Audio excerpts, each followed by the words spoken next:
السلام عليكم ورحمة الله وبركاته.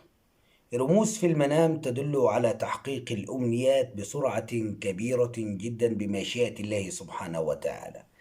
هذه الرموز إن رأيت رمزا واحدا منها وكانت لك أمنية ما تتمنى من الله سبحانه وتعالى أن يحققها لك، فعند رؤيتك لرمز واحد من هذه الرموز تبشر بمشيئة الله سبحانه وتعالى بحصولك على هذه الأمنية، أن الله سبحانه وتعالى سيستجيب دعائك بمشيئته سبحانه وتعالى ويحقق لك ما تتمنى بسرعة كبيرة جدا. يعني ميزة هذه الأحلام أن الأمنية فيها تتحقق بسرعة كبيرة. أي حد له آماني سواء كان رجلا أو امرأة، فمن يرى رمزا واحدا من هذه الرموز إنما يبشر بتحقيق أمنيته بوقت قصير جدا وبسرعة كبيرة بمشيئة الله سبحانه وتعالى. في البداية نشارك معا في الصلاة على رسول الله. اللهم صل وسلم وبارك على سيدنا محمد وعلى آله وصحبه صلاة تفتح لنا بها أبواب الرضا والتيسير وتغلق أبواب الشر والتعسير، إنك يا مولانا نعم المولى ونعم النصير. كما قلنا أحبابي في الله إنه في رموز في المنام تبشر الرائي بتحقيق الأمان بسرعة كبيرة. أول هذه الرموز هي رؤية صعود السلم بسهولة.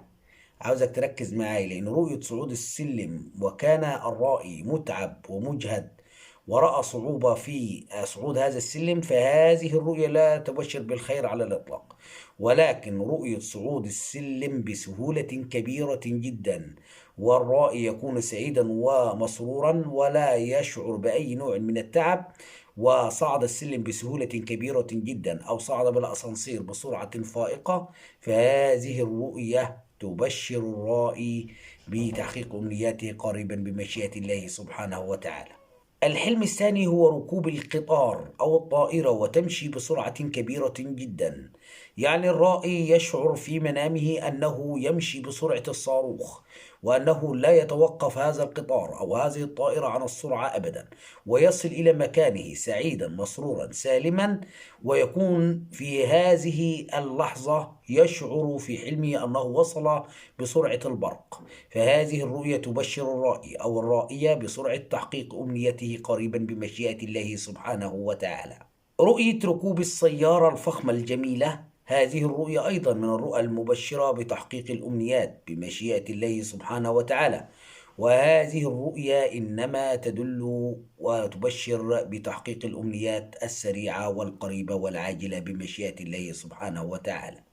رؤية نجاحك في الامتحان والإجابة عليه بسهولة، هذه الرؤية تبشر الرائي والرائية بتحقيق أمنياته وما يتمنى وما يسعى إليه في الدنيا بسرعة كبيرة بمشيئة الله سبحانه وتعالى. رؤية الورد في المنام والأزهار من الرؤى المبشرة بتحقيق الأمنيات العاجلة السريعة القريبة بمشيئة الله سبحانه وتعالى. رؤية الطواف حول الكعبة من الرؤى المبشرة بتحقيق الأمنيات قريبا بمشيئة الله سبحانه وتعالى. من يرى أنه يطوف الكعبة سواء كان رجلا أو امرأة وكان سعيدا ومسرورا، بشر باستجابة دعائه وتحقيق أمنياته قريبا بمشيئة الله سبحانه وتعالى. رؤية الصلاة في المسجد، فهذه الرؤيا أيضا وبالذات إذا كان الرائي يصلي بالناس إماما، فهذه الرؤيا تدل على استجابة الدعاء وتحقيق الأمنيات السريعة العاجلة بمشيئة الله سبحانه وتعالى. رؤية ركوب الخيل في المنام، هذه الرؤيا من الرؤى السعيدة جدا التي تبشر الرائي والرائية بتحقيق الأمنيات سريعا وعاجلا وقريبا بمشيئة الله سبحانه وتعالى. هذه الرموز أحبابي في الله من الرموز المهمة جدا التي تبشر بتحقيق الأمنيات السريعة العاجلة بمشيئة الله سبحانه وتعالى. أتمنى من الله سبحانه وتعالى أن يريكم رؤية واحدة من هذه الرموز. أحبكم بلا حدود وأتمنى من الله لكم التوفيق. أشكركم والسلام عليكم ورحمة الله وبركاته.